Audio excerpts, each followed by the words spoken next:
Hello everyone, welcome to the Ozark Outpost in Dixon, Missouri. This is going to be Germany and the Soviet Union, January 44. We started off with our Latin America role, which was Axis agents, and that gave any U-boat, like that one for instance, convoy raiding the New York-Rio line on this turn, a +2 to their raiding modifier, so that that U-boat would actually have a +4 to his roll instead of his normal +2. Okay, German science advanced jet fighters and radar both to stage 3.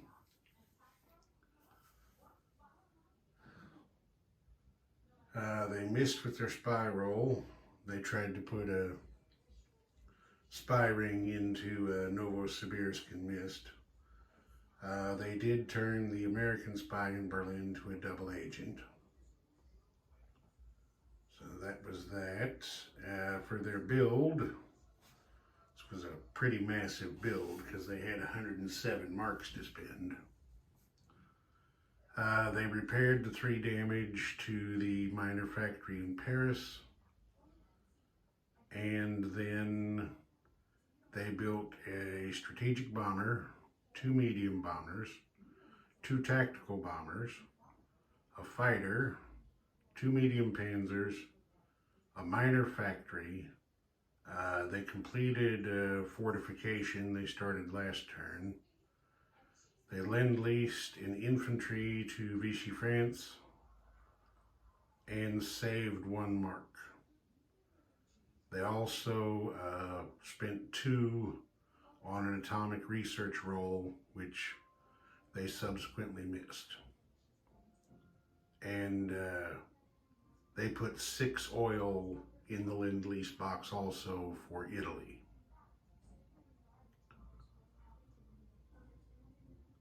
Okay, they weren't able to do any spy actions, and their double agents missed their opportunities. Or the double agents in Berlin. Okay, then we move on to combat action. Let me get adjusted around here. Okay, there's an SS. Can you see it? No, you can't see what I'm doing there. Now you can. There was an SS Panzer here in northern Russia. He went 1 space to capture Yaroslav, and then he blitzed into Gorky to capture it, both unopposed. Picked up an IPP. Then, turn a bit, the air transport came over and picked up the 2 Fallschirmjägers, dropped them down here in western Kazakhstan for an unopposed capture, and then on non-combat, the air transports came back and landed at Moscow. Okay, we can see it. 2 panzers from Donetsk Kuban here made an unopposed attack down into North Caucasia to capture it. They not only got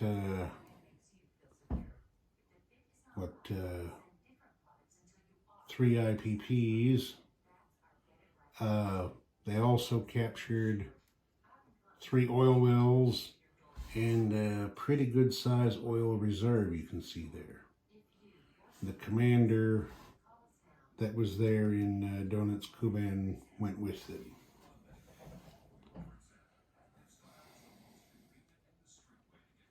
Okay, then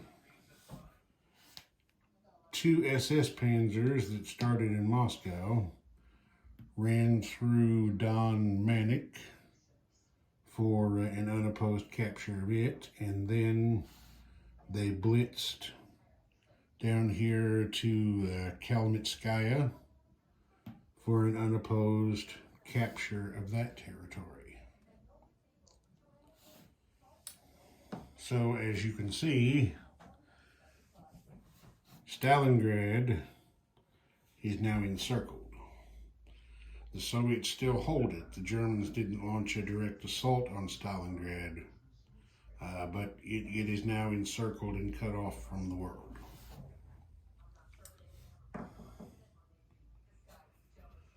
Okay, over here in the north, two SS Panzer Grenadiers from Leningrad here attacked Karelia and took out the Soviet cavalry and captured it without loss. Two infantry that had been here in Lapland, with a commander coming up from Leningrad to support them, captured Karjala with the loss of one of the infantry. So now Germany, with the exception of neutral Sweden, controls all of Scandinavia and northern Russia, as well as the Baltic coast. This Soviet Navy, I don't know, can you see them? No, you can't. The Soviet Northern Fleet over here, or the Soviet Baltic Fleet over here, is just hanging out. They're waiting for somebody to come along and shoo them away, because they've got nowhere to go. They're trapped in there.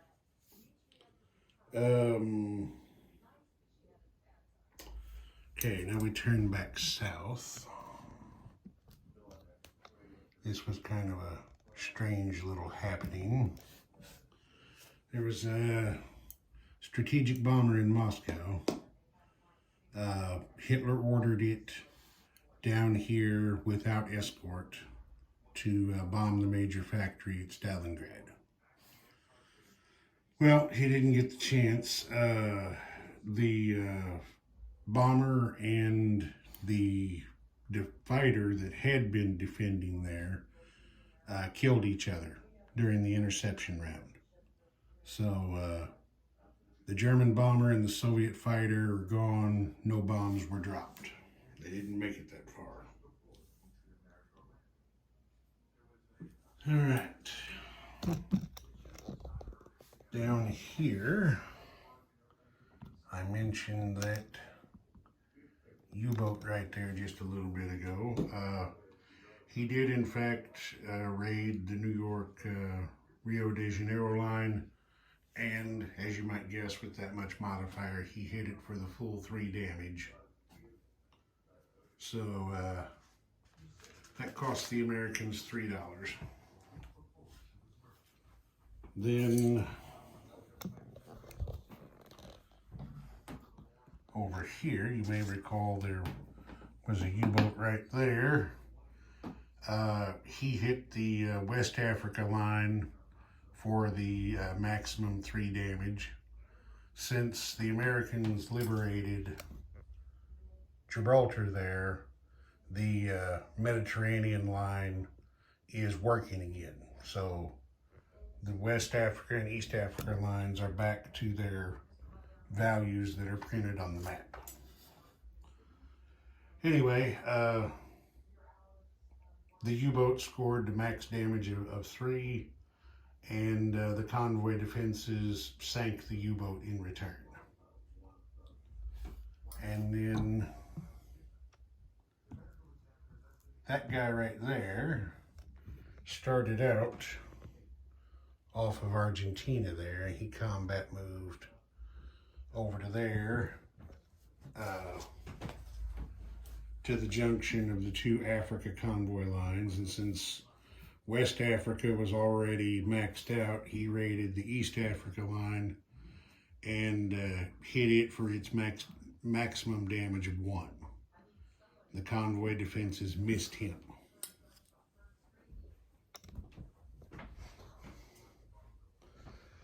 Over here,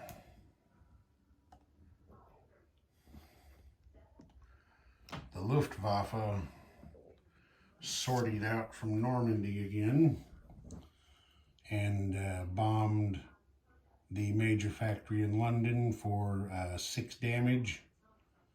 Everybody missed on the interception round, but anti-aircraft fire did shoot down the bomber. So the Germans have now lost both of their bombers that they had in the Western Theater of Operations.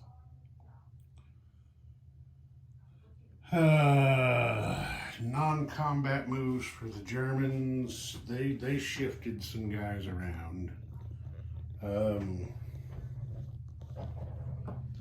Mostly over here, as you might guess, trying to position guys to deal the death blow to the Soviets. There were 4 infantry here in Smolensk. They moved over here to Kursk. Let's see. There were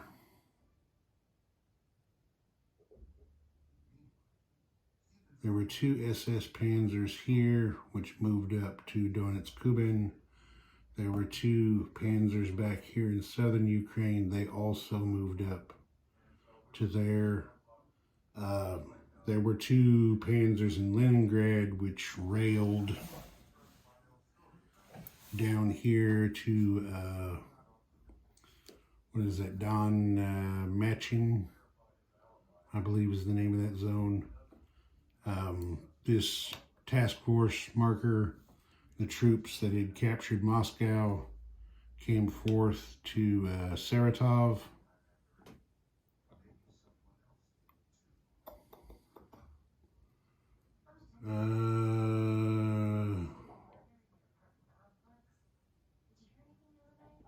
Excuse me.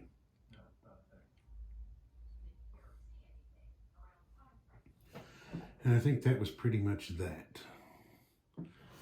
Over here in the Balkans,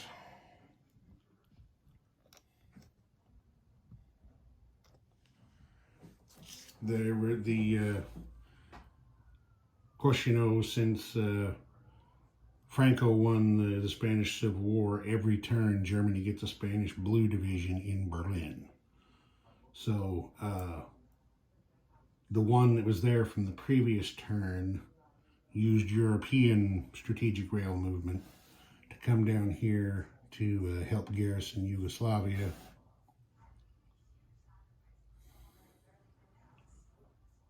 And I think that was about it. And then the build, that pretty much all went east. There was 1 tactical bomber that was built in Paris, and everything else went east. 2 medium bombers here in Romania.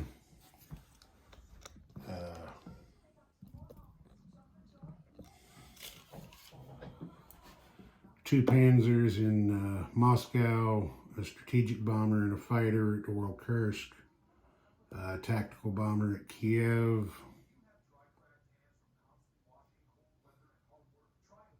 and naval transport down here in the Adriatic at that minor shipyard right there.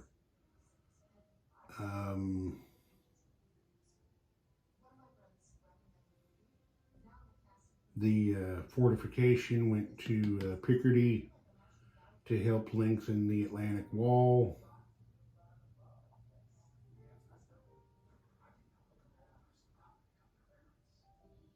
And I believe that was it. I think so. Oh, the minor factory. Hitler decided he needs to match the Americans down here. So, since President Roosevelt ordered a minor factory built at Rio de Janeiro, Hitler answered with a minor factory at Buenos Aires. So they both have improved factories. So both countries, if they wish, can build 2 units down here per turn.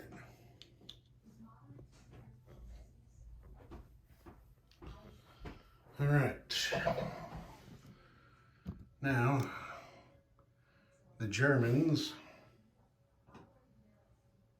spent 7 oil this turn and collected 14. So they're oil rich like the Americans now. The biggest thing for this turn is that Germany's income has gone up considerably. There you see them right there, sitting on 97 marks per turn. The next closest country is the Americans, way back there at 69. And then after that, it's the Japanese at 31 and the Brits at 28. So, with their bonuses and their wartime economy roll, the Germans collected 112 marks. Added to the one they saved gives them 113 to spend next turn. Yeah, that's going to be tough to overcome. Okay. Now we move on to the Soviets.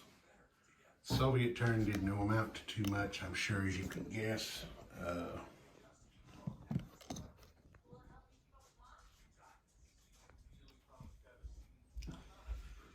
They had their one tech roll moved improved factories to stage 3.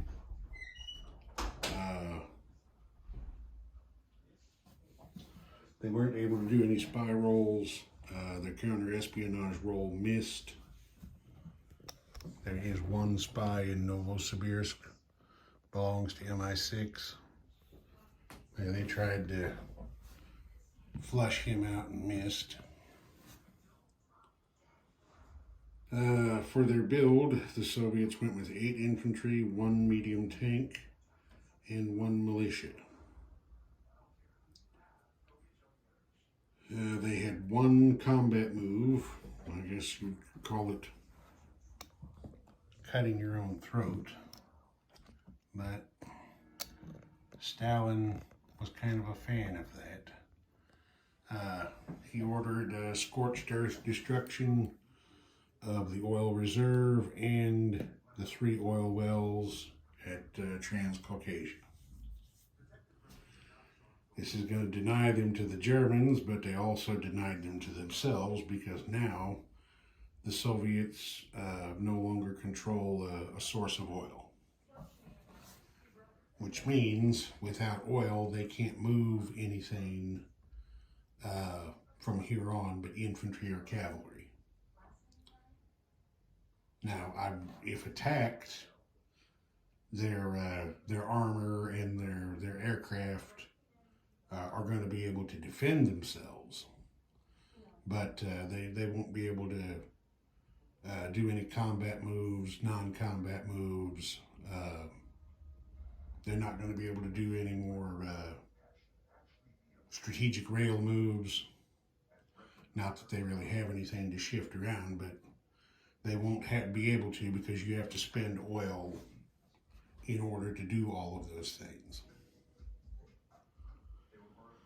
Okay, so the Soviets did spend 1 oil for their domestic consumption, but they didn't have any left to use, so they're just running in a deficit. I looked in the rules, and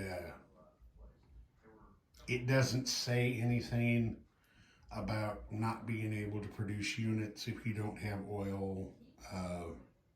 It just says what I already stated about only being able to move infantry and cavalry.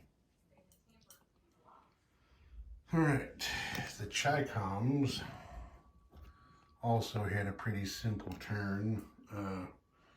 They had 11 IPPs to spend. They built 2 mountain infantry and 1 regular infantry.